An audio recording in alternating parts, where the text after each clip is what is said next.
अस्सलाम वालेकुम। आज हम स्टार्ट करते हैं लाइफ प्रोसेसेस का जो सेकंड पार्ट है। पहला हमने डाइजेशन कर लिया है, तो ये सेकंड पार्ट है, दैट इज़ द रेस्पिरेशन या गैसियस एक्सचेंज किस तरह से होता है प्लांट्स में और एनिमल्स के अंदर।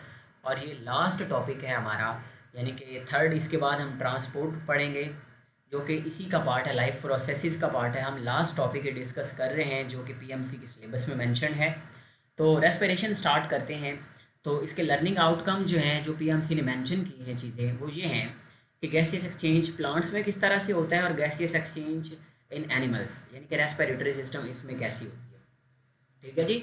तो ये जो हमारे पास एनिमल्स के अंदर आएगी, इसको हम क्या कहेंगे, ऑर्गेनिज्मिक रेस्पिरेशन। चूँकि हमने चैप्टर 11 में जो कि बायो इनर्जेटिक्स था, उसमें हमने सेलुलर रेस्पिरेशन पढ़ी थी। तो अब वाली जो रेस्पिरेशन है, that is the organismic respiration. तो स्टार्ट करते हैं विद द प्लांट्स। तो प्लांट्स के अंदर हम कहते हैं there is a no specific organ for gaseous exchange. Gaseous exchange के लिए कोई स्पेसिफिक ऑर्गन नहीं होता। और no involvement of xylem and phloem in gaseous exchange. ठीक है जी। गैसियस एक्सचेंज में जाइलम और फ्लोएम की कोई इन्वॉल्वमेंट नहीं होती। तो फिर इन्वॉल्वमेंट किस में होती है, वो हम पढ़ेंगे ट्रांसपोर्ट के अंदर, क्योंकि ये ट्रांसपोर्ट ऑफ मटेरियल करवाता है different parts of the plants के अंदर। Structure involved are the stomata and the lenticels. तो इसके अंदर लेंटिसेल्स एंड स्टोमेटा इन्वॉल्व होते हैं, मोस्टली स्टोमेटा होते हैं और लेंटिसेल भी होते हैं। ठीक है जी। Leaves have air spaces, 40% air spaces भी होती हैं। ठीक है जी। तो अब हम देख लेते हैं कि स्टोमेटा और लेंटिसेल किस तरह से रेस्पिरेशन में इन्वॉल्व होते हैं। तो हम देखते हैं stomata are present in the leaves and younger stems. जो नोखेज पौधे होते हैं, जो जवान पौधे अभी तक मिच्योर नहीं हुए, जो कि अडल्ट नहीं हुए, उनके अंदर छोटे छोटे पोर्स होते हैं। उनके स्टेम के ऊपर भी ग्रीन स्टेम्स होते हैं और वो स्टेम उनकी फोटोसिंथेसिस में भी हेल्प कराते हैं। तो stomata leaves of the adult plant and younger stem में भी मौजूद होते हैं। नंबर्स जो होते हैं वो वेरिएबल हो सकते हैं। जिस तरह से एक एग्जांपल है कि टोबैको प्लांट जो है, उसके अंदर 12,000 स्टोमेटा होते हैं 1 cm स्क्वेयर एरिया के अंदर। देन हम आते हैं लेंटिसेल्स के ऊपर। क्या होते हैं लेंटिसेल्स, क्या होते हैं एक्चुअल में, ये ओल्डर स्टेम के अंदर होते हैं। जिस तरह से एडल्ट हुआ प्लांट, उसके लीव्स के अंदर तो स्टोमेटा हैं, बट उसके स्टेम के ऊपर छोटे छोटे उभार से होते हैं, जिनको हम लेंटिसेल्स कहते हैं। और एक्चुअल में कॉर्क टिश्यू है, और कॉर्क टिश्यू के अंदर स्पेशल पोर्स होते हैं जो कि गैसेस एक्सचेंज में हेल्प करवाते हैं। देन हम कहते हैं कि कुछ रूट्स जो होती हैं वो किस तरह से इसमें इन्वॉल्व होती हैं। Roots gain oxygen from the spaces in the soil particles. जो सॉइल पार्टिकल्स होते हैं उनके अंदर कुछ स्पेसिस होती हैं और उन स्पेसिस से ऑक्सीजन को गेन करते हैं। ठीक है। या फिर कार्बन डाइऑक्साइड को गेन किया जाता है और ऑक्सीजन को वहाँ से रिमूव किया जाता है। ठीक है जी। इक्वेटिक प्लांट होते हैं कुछ। तो इक्वेटिक प्लांट अपनी ऑक्सीजन को गेन कैसे करते, ज़ाहिर है उनको ऑक्सीजन भी चाहिए ना, रेस्पिरेशन भी करनी, सिर्फ फोटोसिंथेसिस तो नहीं होनी। तो ऑक्सीजन जो डिज़ोल्व होती है वाटर के अंदर, वो वहाँ से उनके अंदर अल्लाह ताला ने एबिलिटी रखी है कि वो जो डिज़ोल्व हुई होती है वाटर के अंदर ऑक्सीजन, वही गेन कर सकते हैं। अब हम देख लेते हैं रेस्पिरेटरी सर्फेसिस इन एनिमल्स, इनकी क्या फ़ीचर होते हैं, इनकी क्या प्रॉपर्टीज़ होती हैं एनिमल के पोर्शन के अंदर। तो सरफेस एरिया जितना ज़्यादा होगा ऑफ कोर्स उतनी ज़्यादा रेस्पिरेशन होगी। और मॉइस्ट, जितना वो ड्राई एरिया होता है, क्योंकि वो ड्राई सरफेस से डिफ्यूजन ज़्यादा हो सकती है। ठीक है जी। Surface area simply directly proportional होता है रेस्पिरेशन के रेट के साथ या रेस्पिरेशन के साथ। देन आता है थिन एपिथेलियम, यानी कि एपिथेलियम क्या है, लेयर को हम कहते हैं सिंपल। इसके अंदर लेयर होती है। मतलब हम कहते हैं कि इसके अंदर एपिथेलियल सेल्स होते हैं, और ये थिन, जितनी ज़्यादा थिन लेयर होगी आपकी, क्योंकि capillary are the areas, capillaries और एल्वेलाई, इनके दरमियान में क्या हो रही होती है, गैसेस एक्सचेंज हो रही होती है। तो एल्वेलाई की बहुत ही थिन सरफेस होती है। इस तरह कैपिलरी भी वन वन सेल थिक होती हैं, जो कि सिर्फ उसके अंदर एंडोथीलियम प्रेजेंट होती है। तो हम ये कहते हैं कि ये थिन एपिथेलियम होगी तो रेस्पिरेशन ज़्यादा होगी। इस तरह से ventilation, steep concentration gradient, simple सी बात है, जितना ज़्यादा ग्रेडियंट होगा, फॉर एग्जांपल जितनी आपकी एयर के अंदर ज़्यादा ऑक्सीजन, कार्बन डाइऑक्साइड अंदर ज़्यादा होगी, कार्बन डाइऑक्साइड आपके ब्लड के अंदर जितनी ज़्यादा होगी वो उतनी ज़्यादा बाहर जाएगी, और जितनी ऑक्सीजन ज़्यादा होगी तो ग्रेडियंट उतना ज़्यादा बनेगा। ठीक हो गया जी। जितना ग्रेडियंट स्टीप होगा उतनी ज़्यादा रेट ऑफ रेस्पिरेशन ज़्यादा होगा, और जितनी ज़्यादा लार्ज नेटवर्क ऑफ कैपिलरीज होगा तो ऑफ कोर्स उससे भी ज़्यादा रेस्पिरेशन होती है due to increase the surface area actually. ठीक हो गया। नेक्स्ट हम आते हैं कि ह्यूमन रेस्पिरेटरी सिस्टम जो है उसको डिस्कस करते हैं। एयर पैसेज वे भी इसको कहते हैं। अब इसके दो पार्ट्स होते हैं, एक को हम कहते हैं URT, एक को हम क्या कहते हैं URT, और एक को हम कहते हैं जी कि ये है LRT, अपर रेस्पिरेटरी ट्रैक्ट और लोअर रेस्पिरेटरी ट्रैक्ट। तो अपर के अंदर क्या क्या चीज़ें हैं? अपर के अंदर एक्सटर्नल नॉस्ट्रिल्स हैं एंड नेजल कैविटीज़ हैं, ठीक है। It is lined with the mucous membrane of the ciliated epithelium, यानी कि ऐसी एपिथेलियम जिसके ऊपर सीलिया मौजूद होती है, यानी कि ऐसी एपिथेलियम सीलिया वाली। अब ये सीलिया प्रोपेल करते हैं म्यूकस को, ठीक है जी। हम कहते हैं जी कि ये सब डिवाइड होता है 3 कैविटीज़ में। नॉस्ट्रल्स, एक्सटर्नल नॉस्ट्रल की बात कर रहे हैं, तो मतलब जो नेज़ल कैविटीज़ हैं एक्चुअल में ये डिवाइड होती हैं 3 कैविटीज़ के अंदर by bone projection. Bony projection होता है। अब ये 3 पार्ट्स के डिवाइड हुआ होता है। आगे इसका काम क्या होता है जी? ये फ़िल्टर करता है हमारी एयर जो कि नोज़ के ज़रिए से एंटर हो रही है, उनको मॉइस्ट करता है। उनको थोड़ा सा अगर टेम्परेचर बाहर ज़्यादा है तो हमारी बॉडी के अकॉर्डिंगली एडजस्ट करना है ना टेम्परेचर, तो उसको वो मॉइस्ट करेगा, टेम्परेचर डाउन करेगा, देन अंदर लेके जाएगा। और बाज़ दफ़ा अगर वो ठंडी हवा है तो वार्म भी करेगा। ठीक हो गया जी। इसके बाद आता है पार्ट इसका फेरिंग्स। फेरिंग्स को सिंपल अल्फाज में या आम बंदा, ठीक है, कॉमन मैन इसको क्या कहता है? थ्रोट। लेकिन एक मेडिकल बंदा क्या कहेगा? फेरिंग्स। ये मस्कुलर पैसेज होता है जो कि lined with the mucous membrane, ठीक है जी। और इट्स फंक्शन क्या होता है? चैनलाइजेशन ऑफ एयर करती है ये फेरिंग्स से लैरिंग्स की तरफ, ठीक है। From pharynx to larynx channelisation होती है, ठीक हो गया जी। और ये कॉमन होता है, ये वाली बात बड़ी ही इंपॉर्टेंट है, common passage for food and respiration. Wind के लिए और फूड के लिए कॉमन पैसेज ही होता है, यानी कि जब फेरिंग्स में आता है फूड भी इसी पाथ से गुजरता है और आपकी एयर भी इसी पाथ से गुजरती है। उसके बाद फूड जो होता है वो आपके डाइजेस्टिव सिस्टम में चला जाता है जो कि डॉर्सल होता है, और जो आपकी विंड होती है वो आपके रेस्पिरेटरी सिस्टम के अंदर आ जाती है, ट्रेकिया के अंदर आ जाती है, जिसको विंड पाइप कहते हैं। तो ये होता है विंड पाइप। अच्छा, ये जो विंड पाइप होता है ना, ये वेंट्रल होता है, और वेंट्रल हम फ्रंट पोर्शन को कहते हैं, आगे की तरफ जो होता है, और पीछे की तरफ डॉर्सल साइड पे जो क्या होता है? Digestive system. मैंने इसको ऐसे याद रखा है कि डाइजेस्टिव सिस्टम भी डी से स्टार्ट हो रहा है और डॉर्सल भी डी को ही कहते हैं, तो वो भी डॉर्सल से डी से स्टार्ट होता है, तो D digestive system dorsal side पे। इसको एक और भी तरीका ये होता है कि डाइजेस्टिव सिस्टम बैक साइड पे कैसे होता है? डी से ये स्टार्ट होता है और डी से बनती है दुम, जैसे कुत्ते की दुम नहीं होती, ऐसे बैक साइड पे होती है ना। फ्रंट पे भी कभी किसी ने देखी नहीं ना, तो दुम भी बैक साइड पे, इसलिए ये थोड़ा बैक साइड पे और ये फ्रंट साइड पे होता है। देन हमारे पास आ जाता है जो हमारा पार्ट होता है URT, और इसके अंदर देन हमारा पार्ट है लैरिंग्स। पहले हमने फेरिंग्स पढ़ा, नॉस्ट्रिल्स पढ़े और लैरिंग्स के ऊपर आ गए। तो हम कहते हैं कि लैरिंग्स और वॉइस बॉक्स भी इसको कहते हैं, ये कम्प्लीटली कार्टिलेजिनियस, कार्टिलेज का बना होता है, और ये अपर एंड ऑफ द ट्रेकिया को सराउंड करता है, ठीक है, विंड पाइप को सराउंड करता है। ओपनिंग ऑफ द लैरिंग्स को ग्लॉटिस कहते हैं, जो मोरी होती है, जो सुराख होता है, उसको हम क्या कहते हैं? ग्लॉटिस। और ये लाइंड होता है विद द म्यूकस मेम्ब्रेन, और this membrane stretch into the thin edges. अब ये स्ट्रेच करती है थिन एजेस के अंदर, जिनको वोकल कॉर्ड्स कहते हैं। और वोकल का मतलब ही क्या होता है? आवाज़ प्रोड्यूस करनी है, तो प्रोडक्शन ऑफ वॉइस भी आपके लैरिंग्स का काम होता है, इसीलिए तो इसको वॉइस बॉक्स कहते हैं। तो muscular structure serve as a lid, जो इसका लिड होता है उसको एपिग्लॉटिस कहते हैं। एक्चुअल में फेरिंग्स से लैरिंग्स में जब जाती है ना, लैरिंग्स के बाद एक्चुअल में डिवीजन होती है digestive system and respiratory system, यानी कि लैरिंग्स के हम कहते हैं कि आपका जो लैरिंग्स है वो नीचे आके ना लैरिंग्स में आ गया, सॉरी वो मैंने जो आपको पहले कॉन्सेप्ट बताया है उसी की वर्डिंग आप रहें, आपको समझ आ जाएगी। फेरिंग्स से लैरिंग्स में जाएगा तो ट्रेकिया में जाएगा, आपका रेस्पिरेटरी सिस्टम में चली जाएगी आपकी एयर, और फेरिंग्स के गुजरने के बाद आपके अगर वो एसोफेगस में चली जाती है तो वो फूड पाइप के अंदर चली जाती है, तो वो डॉर्सल साइड पे मौजूद होता है जी। चेंजेस इन इट्स पोजीशन, कि एपिग्लॉटिस की पोजीशन कैसे चेंज होती है जब आप खाना खा रहे हैं और तब भी सांस तो ले रहे होते हैं। तो when we breathe it is vertical, जब हम सांस लेते हैं तो नॉर्मली क्या होता है? ये वर्टिकल होता है, यानी कि रेस्पिरेटरी सिस्टम के ऊपर नहीं आया हुआ होता। बट व्हेन वी स्वेलो, जब हम खाना स्वेलो कर रहे हैं तो ये लेस और मोर किस फॉर्म में चला जाता है, हॉरिजॉन्टल फॉर्म में चला जाता है।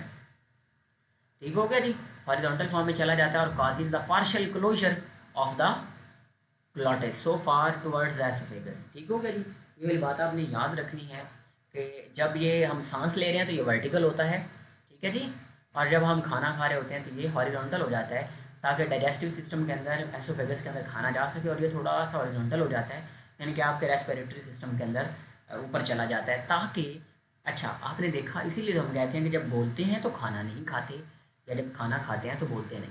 ठीक है जी, उसकी यही वजह होती है कि जब आप खाना भी खा रहे हैं और बोल भी रहे हैं तो आपके सेल को अल्टीमेटली ज़्यादा ऑक्सीजन चाहिए ना, तो ऑक्सीजन तो हर वक्त जा मिलनी चाहिए उसको, तो वो फिर वो मोर हॉरिजॉन्टल की बजाय, चूँकि सांस भी लेनी है तो ज़्यादा चला जाता है। अब होता क्या है कि आपका लिड जो होता है ना वो थोड़ा सा वर्टिकल हो जाता है और आपके डाइजेस्टिव सिस्टम की बजाय रेस्पिरेटरी सिस्टम के ऊपर थोड़ा थोड़ा होना शुरू हो जाता है, और डाइजेस्टिव सिस्टम के ऊपर भी थोड़ा थोड़ा होना शुरू हो जाता है। इससे क्या होता है, इससे होता ये है कि ऑक्सीजन मिलती नहीं, या फिर आपका खाना ही रेस्पिरेटरी सिस्टम ट्रैक के अंदर चला जाता है, तो ये मसला हो सकता है। इसलिए आपको, तो इसलिए कोशिश करें कि जब खाना खाएं तो बोलें नहीं, और जब बोलें तब खाना ना खाएं।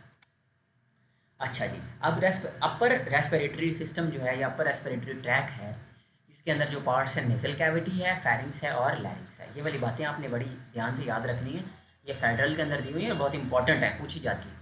ठीक है जी, अपर रेस्पिरेटरी सिस्टम के पार्ट्स आपको पता चल गए। देन हम जाते हैं lower respiratory system, lower respiratory track के ऊपर जो स्टार्ट होता है ट्रेकिया से, या विंड पाइप भी उसको सिंपल अल्फाज में आम बंदे की ज़ुबान में कहते हैं जी, हवा वाली नाली।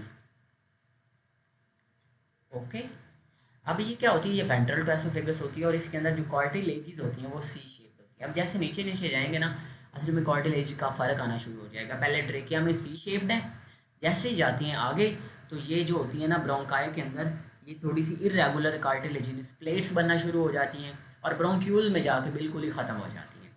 ठीक है जी, तो हम कहते हैं bronchi, trachea divides into the left and the right bronchi. जैसे ही ये ट्रेकिया है, लंग में जाने के लिए ये दो पार्ट्स में डिवाइड हो जाता है, इनको ब्रोंकाई कहते हैं, और ब्रोंकाई के अंदर इरेगुलर सी कार्टिलेजेस होती है। ठीक है जी, each bronchus divide into smaller bronchi and contain irregular cartilaginous plates. Bronchioles क्या होती हैं, इनके अंदर कोई कार्टिलेज मौजूद ही नहीं होती। डायमीटर लेस देन और इक्वल टू 1 mm। ठीक है जी, हम कहते हैं कि जब ब्रोंकाई का या ब्रोंकस का सिंगुलर होगा तो ब्रोंकस, ब्रोंकस का diameter 1 metre, 1 millimetre, not metre, 1 millimetre या इससे कम हो, तो ये क्या होती हैं, इनको ही हम ब्रोंक्यूल्स कहना शुरू कर देते हैं। ठीक हो गया, और these divide two form alveolar ducts and alveoli, इन्हीं से एल्वुलाई बनते हैं। ठीक हो गया। अच्छा, एयर सैक को हम कहते हैं कि एयर सैक आपका फंक्शनल यूनिट होता है, जबकि एल्वुलाई आपका स्ट्रक्चरल यूनिट होता है रेस्पिरेटरी ट्रैक्ट का। अब यहाँ पे आप देख सकते हैं अपर रेस्पिरेटरी ट्रैक्ट के अंदर नेजल कैविटी, फेरिंग्स एंड लैरिंग्स है, और लोअर रेस्पिरेटरी ट्रैक्ट के अंदर आपके नेक्स्ट जो ट्रेकिया है, ब्रोंकाई हैं, ब्रोंक्यूल्स हैं, एल्वुलाई, ये सारे लोअर रेस्पिरेटरी ट्रैक का पार्ट होते हैं। ठीक है जी, अब alveoli single celled thick exchange of the gas के लिए होती हैं, स्ट्रक्चरल यूनिट होती हैं। एयर सैक फंक्शनल यूनिट है। Lungs are the closed sac, highly porous और स्पंजी होते हैं, चेस्ट कैविटी के अंदर मौजूद होते हैं। ये चेस्ट कैविटी, थॉरक्स भी कहते हैं उसको, और ये प्रोटेक्टेड होते हैं बहुत ही प्यारी सी मेम्ब्रेन से, जिसको पेल्यूरल मेम्ब्रेन कहते हैं, और इसके अंदर एक फ्लूइड भी होता है जो कि हम पेल्यूरल फ्लूइड कहते हैं। ये प्रोटेक्शन कर रहा होता है, इस तरह रिब्स भी प्रोटेक्शन कर रही होती है। ठीक है, समझ रहे हो। डायफ्राम जो है, डायफ्राम इसके नीचे होता है, बेचारे प्यारे से मासूम से भोले वाले लंग्स होते हैं, और इनके नीचे क्या होता है, डायफ्राम होता है। डायफ्राम स्केलेटल मसल से बना होता है, ये बात याद रखनी है आपने। ठीक है, ये बहुत ही इंपॉर्टेंट बात है। ब्लड वेसल के अंदर जो मसल्स होते हैं वो स्मूथ मसल्स होते हैं, जो कि हम ट्रांसपोर्ट वाले पार्ट में पढ़ेंगे, लेकिन इसके अंदर स्केलेटल मसल्स होते हैं। आपने 3 टाइप्स पढ़ी थी ना, cardiac muscle, smooth muscle and skeletal muscle. तो diaphragm is a skeletal muscle, आप अपनी मर्जी से इसको कंट्रोल कर सकते हैं। Floor of the chest cavity बना रहा होता है डायफ्राम। अब हम बात कर लेते हैं इंस्पायरेशन और एक्सपायरेशन की, बहुत ही इम्पॉर्टेंट है। इसको, इंस्पायरेशन को आप इनहेलेशन और एक्सपायरेशन को एक्सहेलेशन भी कहते हैं। ठीक हो जी, अब हम डिफरेंस देखते हैं। बेसिक मैकेनिज्म क्या होता है, expansion of the lungs during inhalation, आप इनहेलेशन करके देखें, आपके लंग्स एक्चुअल में एक्सपैंड कर रहे होते हैं, और कॉन्ट्रैक्शन ड्यूरिंग एक्सहेलेशन, जब आप हवा बाहर निकाल रहे हैं तो कॉन्ट्रैक्शन हो रही होती है। डेफिनेशन क्या है, taking in of air is called inspiration और taking out of the air is called exhalation. Diaphragm contract moves down and less dome like, यानी कि कॉन्ट्रैक्ट होने के बाद ये क्या हो जाता है, लेस डोम लाइक हो जाता है, यानी कि ये थोड़ा सा नीचे आ जाता है। और देखें यहाँ पे लंग्स है ना, अब ये थोड़ा सा नीचे आ गया तो वॉल्यूम बढ़ गया ना। वॉल्यूम बढ़ने से क्या होता है, वॉल्यूम और प्रेशर इन्वर्सली प्रोपोर्शनल होते हैं। ये किसने कहा था भला, यही तो बात थी बॉयल्स लॉ की। अगर आपको याद हो, अगर आपकी लॉन्ग टर्म मेमोरी अच्छी है तो बॉयल्स लॉ यही बताता है, ठीक है। तो ये क्या होना है, वॉल्यूम बढ़ गया और प्रेशर कम हो गया। जब प्रेशर कम हो गया तो बाहर से हवा अल्टीमेटली कहाँ आनी है, अंदर ही आनी है, ठीक हो गया जी। तो रिब मसल जो होते हैं वो कॉन्ट्रैक्ट करते हैं, रिब केस जो होता है वो अपवर्ड मूव करता है और फॉरवर्ड मूव करता है। अब ये भी एक हेल्प करता है वॉल्यूम बढ़ाने के अंदर। जब अपवर्ड और फॉरवर्ड मूव करेगा तो आपकी चेस्ट कैविटी यानी कि थॉरक्स का वॉल्यूम बढ़ जाएगा। अच्छा, volume of the thorax increases and pressure decreases and air comes into the lungs. अच्छा, अब यहाँ पे देखें एक्सहेलेशन 100% रिवर्स कर दें, ये रिलैक्स हो जाता है और डोम लाइक होने की बजाय लेस डोम लाइक होने की बजाय ज़्यादा डोम लाइक हो जाता है, प्यारा सा गुम्बद बन जाता है। जब ये गुम्बद बनेगा तो चेस्ट कैविटी का ओवरऑल वॉल्यूम कम हो रहा है ना, और ऊपर से रिब्स भी नीचे आ रही हैं, रिब्स नीचे आएंगे वॉल्यूम और कम हो जाएगा। वॉल्यूम कम होने से अल्टीमेटली प्रेशर बढ़ जाना है। जब प्रेशर बढ़ना है तो अल्टीमेटली अंदर का प्रेशर बढ़ गया और बाहर 180 एम ही रहना है, बाहर तो कांस्टेंट है।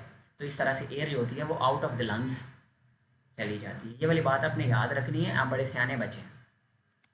इंस्पायरेशन एंड एक्सपिरेशन डायग्रामेटिकली देख लें। इनहेलेशन के अंदर क्या हो रहा है, ये रिब्स जो होती है ना फॉरवर्ड एंड अपवर्ड मूव कर रही हैं, डायफ्राम जो है लेस डोम लाइक हुआ पड़ा है, ठीक है जी। तो लंग्स क्या हो जाते हैं, एक्सपैंड कर जाते हैं, क्यों, प्रेशर कम हो गया है, वॉल्यूम बढ़ गया है। मसल कॉन्ट्रैक्शन यानी inhalation is active process and exhalation is a passive process, ये वाली बात भी याद रखनी है, ठीक हो गया जी। ये रिब्स के दरमियान मसल होते हैं, इनको इंटरकॉस्टल मसल्स कहते हैं, ओके, ICM इंटरकॉस्टल मसल्स, ठीक है जी। और उसमें रिब्स क्या होती हैं, ये नीचे की तरफ बैकवर्ड मूव करती हैं, ठीक हो गया। और डायफ्राम जो होती है वो मोर डोम लाइक हो जाती है।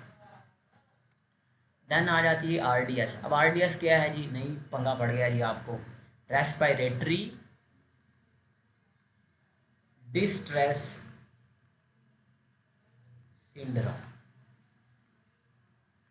अब ये जो रेस्पिरेटरी डिस्ट्रेस सिंड्रोम है, डिस्ट्रेस डिस्कम्फर्ट के लिए वर्ड यूज़ किया जाता है, सिंड्रोम क्या आता है, मल्टीपल डिजीजेस, ओके। अच्छा, ये होता किस में है एक्चुअल में ना, ये होता किस वजह से है कि आपकी ना मेम्ब्रेन के ऊपर आपकी जो एल्वेलाई हैं उनके ऊपर एक लेयर होती है, ठीक है, जिसको हम कहते हैं लिपोप्रोटीन की एक लेयर होती है, लिपिड्स एंड प्रोटीन की एक लेयर होती है। लिपोप्रोटीन क्या है, कॉन्जुगेटेड मॉलिक्यूल है, ये आपने चैप्टर 2 में पढ़ा था बायोलॉजिकल मॉलिक्यूल्स में, अब मैं नहीं बताऊंगा। अब ये क्या करता है, ये सरफेक्टेंट के तौर पर काम करता है, यानी कि expansion of alveoli and contraction बड़े आराम से मज़े से करवाता है और एक्सचेंज भी हेल्प करवा रहा होता है। अब यही नहीं बनेगा तो एल्वेलाई कोलैप्स कर जाती है, ठीक है। और यकीन में होता है एक्चुअल में ना, ये जब एम्ब्रियोलॉजी आप पढ़ते हैं ना, जब इंशाल्लाह आपका एडमिशन होगा तो आप पढ़ेंगे MBBS के अंदर एम्ब्रियो, तो उसके अंदर ये बात पढ़ेंगे कि 7 मंथ के बाद, एक्चुअल में 7 मंथ्स के बाद जो है ना सरफेक्टेंट फॉर्मेशन होना शुरू होती है। तो जब बंदा ही 7 मंथ्स या उससे कम है तो सरफेक्टेंट ही नहीं बना, जिसकी वजह से एल्वेलाई कोलैप्स। बंदे को सांस लेने में मसला होता है, बच्चे को, नॉट बंदे को। तो रेस्पिरेटरी डिस्ट्रेस सिंड्रोम हो जाता है इन्फेंट्स के अंदर और वो सांस लेना बेचारों को मसला होना शुरू हो जाता है। नेक्स्ट हमारे पास आ जाता है ट्रांसपोर्ट ऑफ गैसेस। अब ट्रांसपोर्ट किस तरह से होती है उस बात को देख लेते हैं जी। तो transport of oxygen and transport of carbon dioxide, ये 2 बातें ही हमने पढ़नी। अच्छा, ट्रांसपोर्ट ऑफ ऑक्सीजन मोस्टली जो होती है ना, अब ये देखिए ना, लंग्स से जा रही है ब्लड के अंदर एयर ऑक्सीजन, और ये ज़्यादातर ना हीमोग्लोबिन, आपने पढ़ा RBCs जो होते हैं वो 95% हीमोग्लोबिन से बने हुए होते हैं, ठीक हो गया। तो जब हीमोग्लोबिन से बने हुए हैं हम कहते हैं 97% ऑफ द रेस्पिरेशन और ऑक्सीजन बाइंड करके जाती है हीमोग्लोबिन के साथ, RBC के साथ ही, ठीक है। और डिजॉल्व 3% प्लाज्मा के अंदर डिजॉल्व होकर जाती है आपके टिश्यूज़ के पास। अच्छा, यहाँ पे एक और चीज़ पे देखें, एक प्रेशर का ग्रेडियंट भी, इस कॉन्सेप्ट को याद रखना आपने। लंग्स के अंदर प्रेशर होता है 115 मिलीमीटर ऑफ Hg, ठीक हो गया। अब यहाँ पे प्रेशर बढ़ने की वजह से ये क्या होता है, लंग्स के अंदर प्रेशर ज़्यादा होता है ना, ठीक है, और टिश्यूज़ के ऊपर आपका प्रेशर कम होता है, 60 मिलीमीटर ऑफ Hg होता है।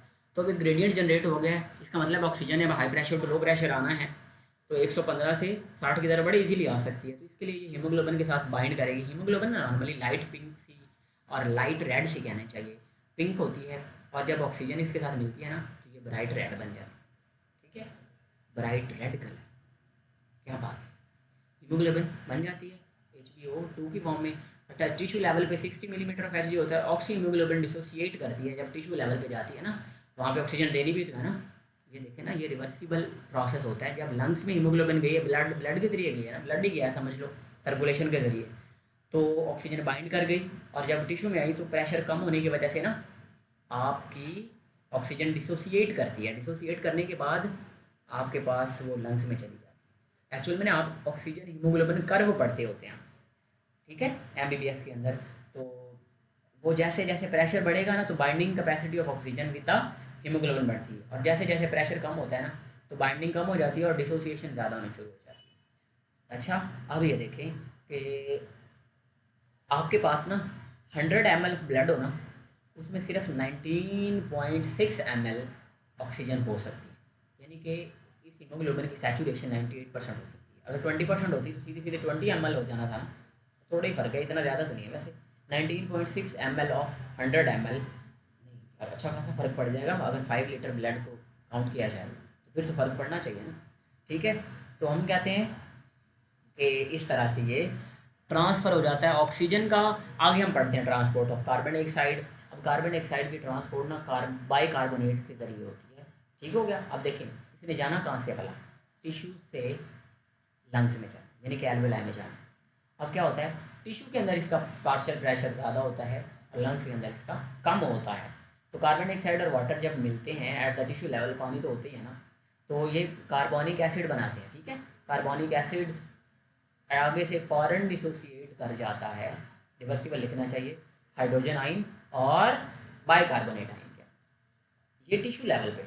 और लंग्स में क्या होता है, लंग्स में उल्टा हो जाता है, बाइकार्बोनेट वाले जो आइन्स हैं इन्हें बाइकार्बोनेट बनाना है और उनसे कार्बन डाइऑक्साइड बनेगी जो फिर एट द एंड एल्वेलाई और फिर लंग्स से बाहर चली जाएगी। यहाँ पे ये बाइकार्बोनेट की फॉर्म में चेंज हो जाएगा टिश्यूज़ में, और इस तरह ये ट्रांसपोर्ट हो जाएगा ना, बाइकार्बोनेट की फॉर्म में ट्रांसपोर्ट होगा ब्लड में, ब्लड से सर्कुलेशन के जरिए लंग्स में जाएगा। लंग्स में यही HCO3 और H पॉजिटिव जो होते हैं ये तशरीफ़ लाएंगे बाइकार्बोनेट की फॉर्म में, और बाइकार्बोनेट से अल्टीमेटली कार्बन डाइऑक्साइड की फॉर्मेशन होगी और वो बॉडी से बाहर चली जाएगी। 70% ऑफ कार्बन डाइऑक्साइड इस तरह से ट्रांसपोर्ट करती है। बाकी यहाँ पे देखें आप कि प्लाज्मा प्रोटीन के ज़रिए भी कुछ कुछ बहुत थोड़ी ट्रांसपोर्ट हो जाती है, और कार्ब अमीनो हीमोग्लोबिन के ज़रिए भी हो जाती है, यानी कि हीमोग्लोबिन भी कुछ ना कुछ ट्रांसपोर्ट करती है कार्बन डाइऑक्साइड को 20%। ओके, अच्छा नेक्स्ट जो हम पढ़ेंगे that is a very very important concept. बच्चों को समझ नहीं आ रही होती कि सर ये एम्फिसीमा और TB वगैरह क्या होती है।